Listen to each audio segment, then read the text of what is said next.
Muy buenas tardes, hermanos. Vamos a orar a nuestro Dios, como cada semana, y vamos a pedir su bendición para el comentario de su palabra. Oramos. Señor que estás en los cielos, en esta tarde, Señor, alabamos tu nombre y te bendecimos porque tú eres bueno, porque para siempre es tu misericordia, Señor, y gracias porque con esa misericordia tú, Señor, nos has hecho bien, tú has tenido compasión de nuestras vidas y nos has ayudado. En esta hora, Señor, cuando vamos a mirar a tu palabra, queremos estar atentos a ella y queremos aprender, Señor. Tú tienes algo que decirnos a través de esta escritura, no solo a los que estamos aquí presentes, Señor, en tu casa, sino también a aquellos que siguen esa transmisión o en un tiempo posterior, Señor, verán y escucharán, Señor, también tu palabra. Señor, que tú seas quien hable a nuestros corazones, que tu Espíritu Santo sea el que nos guíe, Señor, en esta escritura, y para que tu nombre sea glorificado y nosotros seamos edificados, Señor, a través de tu bendita palabra. Te lo rogamos en el nombre de Jesús, nuestro Salvador. Amén. Segundo de Samuel, el capítulo 9, es el capítulo que en esta tarde vamos a comentar, y habla de un hombre llamado Mefiboset. En este capítulo 9 de Segundo de Samuel se nos da información acerca de él. Fue hijo de Jonatán. Jonatán fue hijo de Saúl, entonces Mefiboset es nieto del rey Saúl. Y un dato también que se nos da al final de este capítulo es que es un hombre lisiado, es un hombre cojo. Dice era cojo de ambos pies. Saúl murió en una lucha, en una guerra, en una batalla contra los filisteos. Finalmente, el primer libro de Samuel termina con esta historia, narrando cómo muere Saúl, y en esa batalla mueren también sus 3 hijos, de nombres Jonatán, Aminadab y Melquisúa. Saúl tiene estos 3 hijos, los 3 mueren juntamente en esa batalla porque los filisteos han prevalecido y han vencido. Recordemos lo que vimos hace 8 días, Dios había abandonado a Saúl, el Espíritu de Dios ya no estaba con él, había cometido muchos errores, había desobedecido a Dios. Todavía hace 8 días vimos cómo había ido a consultar a una pitonisa. Entonces el reino fue decayendo. Aún así Saúl reinó en Israel durante 40 años. Es un tiempo muy prolongado. Dijimos que Saúl, tuvo tiempo suficiente para arrepentirse, tiempo para buscar a Dios, y 40 años, hermanos, no fueron quizás suficientes para él, ¿no? Y esto debe de llevarnos a reflexionar en cuáles son los caminos en los que nosotros andamos. Dios siempre nos da la oportunidad para arrepentirnos, pero bueno, Saúl entonces ha muerto. Cuando llega la noticia de la muerte de Saúl a la familia, a la gente de Saúl, dice 2 Samuel 4:4 que Jonatán, el hijo de Saúl, tenía un hijo lisiado de los pies, de edad de 5 años, que cuando la noticia de la muerte de Saúl y de Jonatán vino de Jezreel, tomóle su ama y huyó, y como iba huyendo con celeridad, cayó el niño y quedó cojo. Su nombre era Mefiboset. Aquí no se nos dice por qué era cojo de ambos pies. En este capítulo y versículo que acabo de leer, 2 de Samuel 4:4, se nos dice cómo ocurrió aquella desgracia. Era apenas un niño de 5 años cuando la noticia llegó de la muerte de Saúl, de sus hijos, y la ama que cuidaba a este pequeño, a Mefiboset, él tiene solamente 5 años, dice que cuando llegó la noticia, Ella por miedo tomó al pequeño y salió huyendo con celeridad.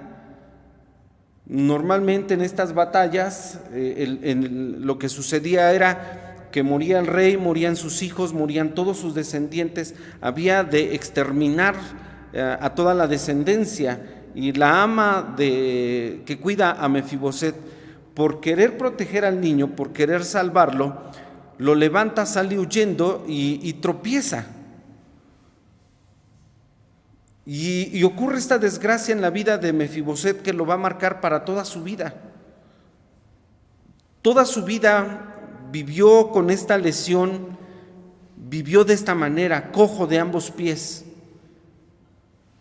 Y no solamente es la única desgracia que haya muerto la familia, los descendientes de Saúl, y que él haya quedado solamente, sino que también pierde todas sus propiedades, pierde todos sus bienes y pierde su lugar de residencia. En el segundo libro de Samuel que nosotros leímos, Mefiboset ya no está en Jerusalén, ya no está en la tierra que Dios había prometido a sus padres. Ahora él se encuentra del otro lado del río, del Jordán, en un lugar que se llama Lodebar, dice el versículo número 4. Él ya no está viviendo en donde debió de haber vivido. Y esto me hacía pensar que muchas veces las consecuencias de nuestros actos alcanzan a otras personas, pero no nos damos cuenta. Hasta cuando cometemos el error, cuando cometemos la falta, cuando hemos pecado, después nos damos cuenta que se involucran a más personas. No solamente en esta historia muere Saúl, mueren sus 3 hijos, sino que también se añade esta historia de desgracia en la vida de Mefiboset, el nieto de Saúl. Entonces ahora él está viviendo y parece ser que él toda su vida vive allí en Lodebar. Lodebar dije que es un lugar que se encuentra al oriente del Jordán, al otro lado del Jordán, y se dice que era un lugar desértico, un lugar carente de aguas, un lugar donde nosotros sabemos, donde no hay agua, no hay mucha bendición. Y todo esto viene a marcar la vida de Mefiboset desde su niñez. Y alguien pensará, bueno, ¿y qué culpa tenía el niño? ¿Verdad? Y creo que siempre en estas historias los inocentes son los niños. ¿Qué culpa tienen los niños? Pero bueno, este hombre Mefiboset pasa su vida en este lugar llamado Lodebar, escondido, alejado, refugiado en una tierra desértica, desamparado, lisiado de ambos pies. ¿Qué otra cosa podía sucederle a Mefiboset? Él se encuentra allá en Lodebar. Sin embargo, el capítulo que nosotros leímos habla de un momento cuando ahora David ya es rey de Israel. David está reinando. Y David se acuerda de un pacto, de un compromiso que hizo con Jonatán, con el hijo de Saúl. Esto nosotros podemos verlo en primer libro de Samuel capítulo 20. Primero de Samuel capítulo número 20. Nosotros sabemos, por lo que relata la misma Biblia, que el hijo de Saúl, Jonatán, tiene una amistad profunda con David. Primer libro de Samuel capítulo 20, versículos 13, voy a leer del 13 al 17. Sigan con su vista esta lectura. Dice de la siguiente manera: Jehová haga así a Jonatán, y eso añada, está hablando Jonatán, mas si a mi padre pareciere bien hacerte mal, le está diciendo a David, también te lo descubriré y te enviaré y te irás en paz. Y sea Jehová contigo como fue con mi padre. Palabras de Jonatán para David. Y le dice, versículo 14, y si yo viviere, harás conmigo misericordia de Jehová. Mas si fuere muerto, como encargándole, le dice, no quitarás perpetuamente tu misericordia de mi casa. Se refiere a su descendencia. Cuando desarraigare Jehová uno por uno los enemigos de David de la tierra, aún a Jonatán quite de su casa si te faltare. Así hizo Jonatán alianza con la casa de David, diciendo, requiéralo Jehová de la mano de los enemigos de David. Y tornó Jonatán a jurar a David, porque le amaba como a su alma. ¿Sí? Hay una profunda amistad entre David y Jonatán. Y este es el momento cuando ellos se van a despedir, porque Saúl comienza a perseguir a David, pero ellos hacen un pacto, hacen este compromiso, esta alianza en el que uno a otro prometen delante de Dios hacer misericordia el uno para con el otro y a su descendencia. Y esa es la razón por la que David se acuerda, ahora que él es rey, de que él había pactado con Jonatán de hacer misericordia. David no sabe de la existencia de Mefiboset. De hecho, pregunta, dice el primer versículo del capítulo 9 que leímos hoy, 2 Samuel 9, dijo David, pregunta, ¿ha quedado alguno de la casa de Saúl a quien yo haga misericordia por amor de Jonatán? No sabe de su existencia, no sabe de Mefiboset. Parece ser que David daba por exterminada toda la descendencia de Saúl. Pero al preguntar dice que había un siervo de la casa de Saúl que se llamaba Siba, al cual como llamaron que viniese a David, el rey le dice, ¿eres tú Siba? Y él dice, sí, yo soy tu siervo. Pregunta, ¿ha quedado alguien de la casa de Saúl a quien haga yo misericordia de Dios? Y Siba le responde al rey y le dice, sí hay uno. Hay un hijo de Jonatán que se llama Mefiboset. Y David se interesa en el asunto, dice, bueno, yo voy a hacer misericordia con él. Entonces el rey pregunta, ¿dónde está? Y Siba le dice al rey, he aquí en casa de Maquir, hijo de Amiel, en Lodebar, en la otra parte del río, en la otra parte de aquel lado del río. Y envió el rey David y lo tomó de casa de Maquir de Amiel, de Lodebar.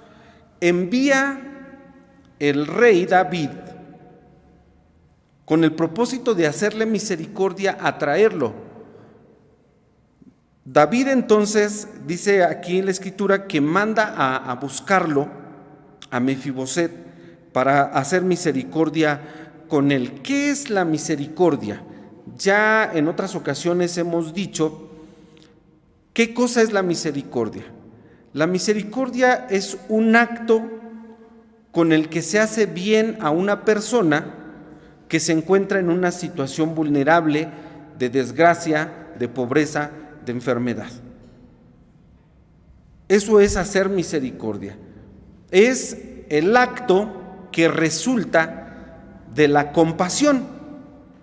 Cuando uno ve a una persona en una situación vulnerable o de desgracia, lo que uno siente es compasión, ya lo hemos explicado en otro momento. Pero el hacerle un bien se llama misericordia.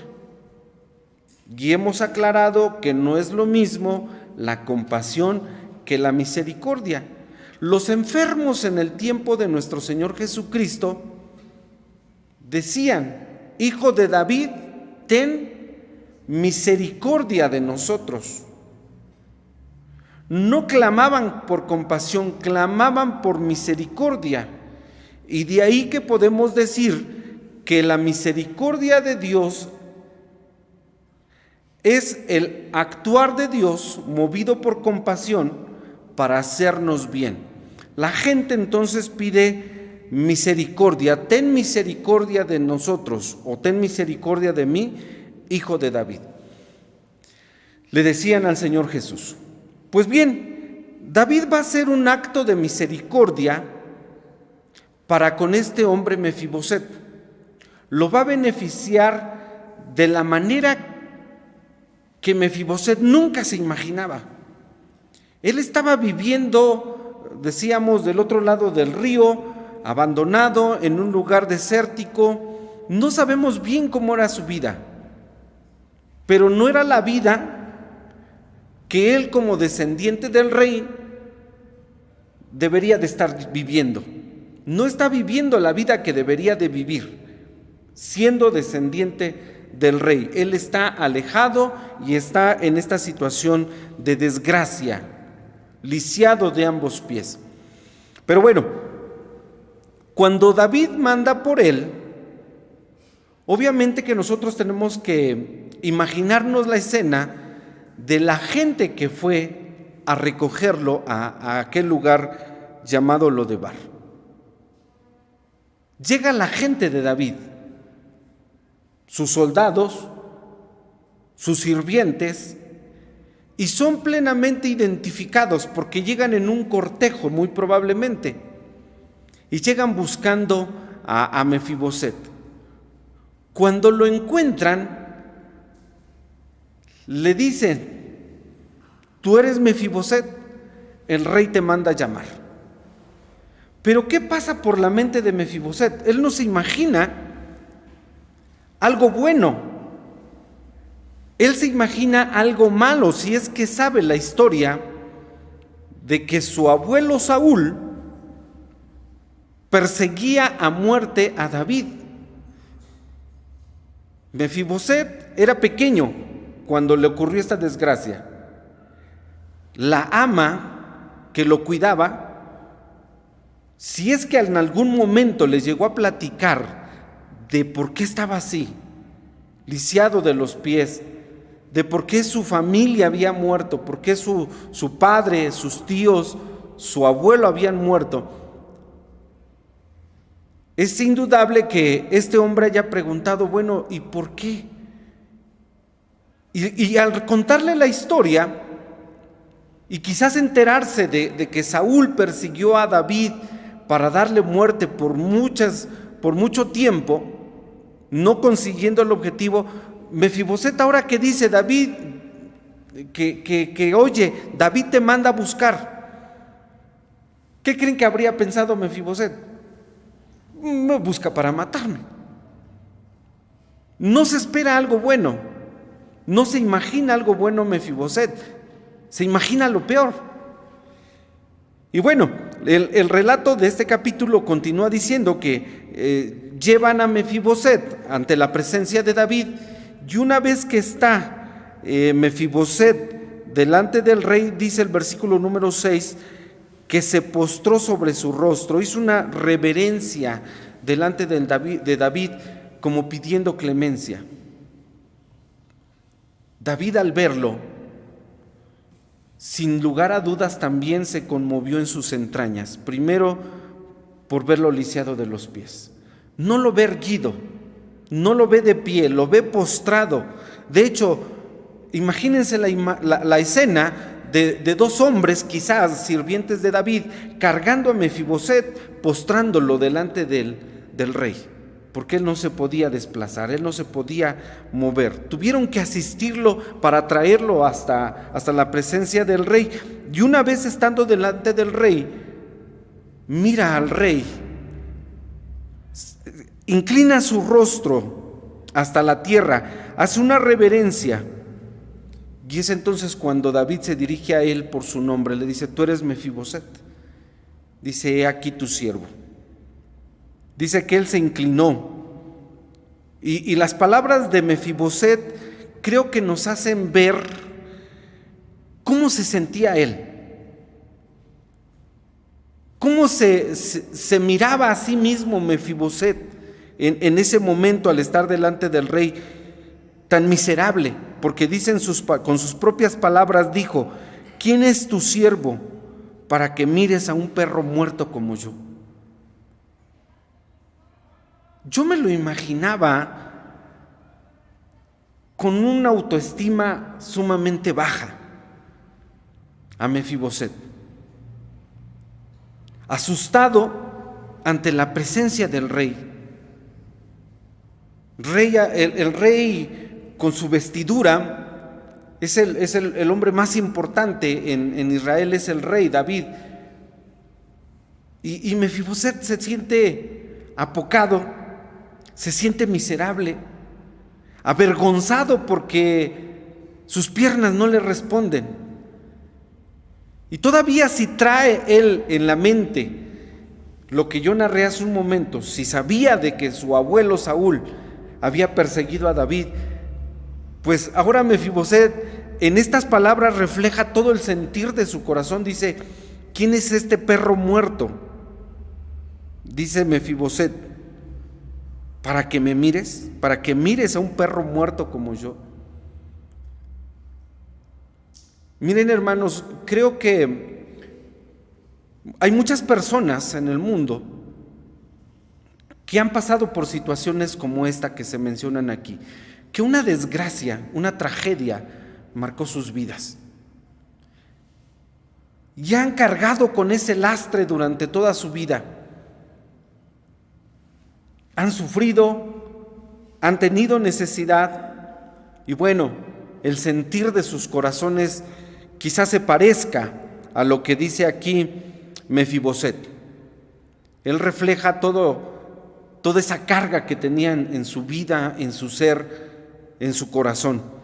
Y dice la Escritura que David le responde, le llama a Siba, al siervo de Saúl en esa escena, y dice: traigan a Siba. Y el rey en ese momento dice: tú, Siba, siervo de Saúl, te vas a encargar a partir de este momento de restituir, de recibir todo lo que perteneció a Saúl, todas sus tierras, todos sus bienes, todas sus propiedades, para entregárselas en este momento a Mefiboset. Vean cómo le cambia la vida a Mefiboset de la noche a la mañana. Le va a cambiar la vida porque David le va a restituir todos los bienes que pertenecieron a Saúl, va a devolver todas las tierras, y este hombre llamado Siba, siervo de Saúl, se va a encargar de trabajar las tierras con sus hijos. La Biblia dice que tenía 15 hijos, si mal no recuerdo, y todavía tenía sus criados. Tenía sus criados, 15 hijos y 20 siervos. Versículo 10, al final del versículo. Le está diciendo David a Siba: tú vas a labrar las tierras con tus hijos, tus siervos, vas a encerrar los frutos, le vas a rendir cuentas a Mefiboset. Todo esto será restituido al hijo de Jonatán. David entonces está haciendo un acto de misericordia que va a cambiar la vida de un hombre, de Mefiboset. Y creo yo, hermanos, que esta historia, les decía, puede parecerse a la historia de muchos, inclusive a la nuestra. Cuando nosotros estábamos alejados de Dios, cuando no sabíamos de Dios, cuando no conocíamos de Dios, cuando las desgracias en nuestra vida habían hecho estragos en nosotros, porque cuando uno no conoce del Señor, aparentemente uno está bien. Digo aparentemente que uno está bien, porque cuánta gente tiene dinero, pero no tiene felicidad, no tiene alegría, no tiene gozo, no tiene esperanza, porque no tiene a Dios. Hasta cuando nosotros tenemos un encuentro como el que tiene Mefiboset con David, pero nosotros hemos tenido un encuentro con el Rey de Reyes y Señor de Señores, con Cristo. Y ese encuentro que hemos tenido nosotros es el que ha cambiado nuestra historia, es el que ha cambiado nuestra vida. Por eso les digo que esta historia que nosotros leemos aquí puede ser la metáfora de nuestra vida. Cuando andábamos sin Dios, cuando nosotros alejados por causa del pecado, no viviendo la vida que debíamos de vivir como originalmente Dios nos la había entregado, como Dios se la entregó a Adán, sino que por causa del pecado ahora habíamos sufrido, habíamos estado en desgracia y éramos quizás como este Mefiboset, en la condición de perros muertos. Pablo dice allá en sus epístolas que nosotros estábamos muertos en delitos y pecados. Cualquiera que haya sido nuestra condición antes de Cristo, la Escritura dice que nosotros estábamos muertos en delitos y pecados, pero un encuentro con el Rey es el que cambió nuestra vida, como Mefiboset. Mefiboset ahora, a partir de este momento, cuando David manifiesta esta misericordia hacia él, restituyéndole las tierras, y todavía le dice, da indicaciones David a sus criados, a Siba mismo, le dice, y Mefiboset a partir de este día y todos los días de su vida va a comer en la mesa del rey como uno de los hijos del rey. Y a partir de ese momento, Mefiboset tiene un lugar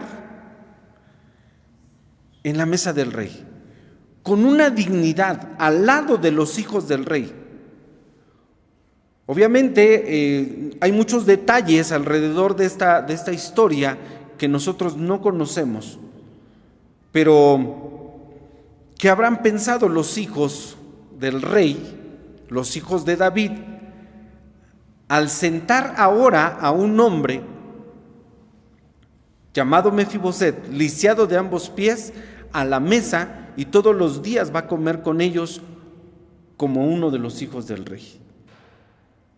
Esta es la misericordia, un acto generoso que hace bien a una persona en una situación de desgracia. Y Mefiboset a partir de este momento va a cambiar radicalmente su vida, porque ahora va a ser restituidos todos sus bienes, y ahora va a participar de la mesa del rey. Es así como David cumple lo que había prometido, lo que había pactado con Jonatán. La Biblia dice que un pacto, aún entre dos personas, aún siendo un contrato entre hombres, no por eso pierde valor. Es un compromiso que se adquiere. Y David no guarda rencor para con la casa de Saúl. No guarda rencor. Aun cuando nosotros leemos que Saúl lo persiguió para darle muerte, David lo tuvo en sus manos, por lo menos en 2 ocasiones. Dios lo puso en sus manos para defenderse de Saúl, en la posibilidad incluso de darle muerte a Saúl, y nunca lo hizo. David entonces ha mostrado que no hay rencor, no hay odio en su corazón, y por el contrario ahora le va a hacer bien a un descendiente de Saúl. La Biblia dice que nosotros, hermanos, no debemos de pagar el mal con el mismo mal. Si alguien nos hace mal, nosotros tenemos obligadamente, como hijos de Dios, hacerles bien. Esto no es fácil, pero el Señor dice: mía es la venganza. Romanos 12:21 dice: no seas vencido de lo malo, mas vence con el bien el mal. El mal no se vence con el mal, sino se vence con el bien. Y aquí tenemos una historia que demuestra precisamente lo que enseña la palabra de Dios. Cuando uno hace bien a los demás, aun cuando son de nuestros enemigos, viene una grande remuneración. David no es un hombre perfecto. David, nosotros sabemos, era un hombre como nosotros, con muchos defectos, con muchos pecados, pero vean cómo Dios pone en él la capacidad de hacer misericordia, no por la amistad que tuvo con Jonatán, no por el pacto que tenía, sino porque Dios ha cambiado su corazón y su corazón ahora es capaz de sentir compasión y de moverlo a actuar para hacer misericordia. Y cada uno de nosotros como hijos de Dios, de esta historia tenemos que aprender que debemos de ser misericordiosos. La Biblia dice: bienaventurados los misericordiosos, ¿por qué? Porque ellos alcanzarán misericordia. Cuando nosotros practicamos, cuando nosotros ejercitamos misericordia, nos convertimos a la vez en el objeto de misericordia. Es decir, vamos a recibir esa misericordia, ¿sí? La Biblia dice también que no debemos de cansarnos de hacer el bien. Dice: no os canséis de hacer el bien, que a su tiempo segaremos si no hubiéremos desmayado. Dicho en otras palabras, practica la misericordia. No te canses de hacer misericordia. David es un rey misericordioso, no porque sea bueno, sino porque Dios ha transformado su corazón. Y tú y yo tenemos que practicar misericordia si es que Dios ha cambiado nuestro corazón. Dice el Nuevo Testamento: si tú ves a uno de tus hermanos en una desgracia y te compadeces de él y le dices: ve, cúbrete, tápate, cuídate, come. Pero si tú no le das con qué, teniendo la posibilidad de hacerlo, ¿dónde está el amor de Dios en tu corazón? Queridos hermanos, nosotros tenemos que practicar misericordia, tenemos que ejercitarnos en ella, tenemos que hacer el bien. La Biblia también enseña: si tu enemigo tuviere hambre, dale de comer, dale de beber, ¿sí? Si alguien toma de ti algo sin permiso, dice, no se lo pidas, no se lo rehuses. Si alguien toma de ti tu capa, déjale una prenda extra todavía, ¿no? Haz bien, practica misericordia. Dice el profeta Miqueas: oh hombre, Dios te ha declarado qué es lo que pide Jehová de ti. Y de las cosas que pide Dios es humillarte y practicar la misericordia. Entonces cada uno de nosotros, una vez que hemos tenido un encuentro con Dios y que eso ha cambiado nuestra vida, nos pone en la posibilidad de practicar también la misericordia. Dios permita, queridos hermanos, que como hijos de Dios, y esto va a transformar muchas vidas, la misericordia, vean en esta historia cómo cambia una vida. Cuando nosotros practiquemos misericordia con otros, vamos a estar transformando una vida. Bueno, no nosotros, sino Dios a través de esos actos de misericordia. Que el Señor nos mueva y nos permita de verdad, hermanos, practicar, ejercitarnos en esa misericordia para gloria de su nombre y para hacer bendición en la vida de otras personas. No nos neguemos a practicar la misericordia. Que el Señor nos bendiga. Amén.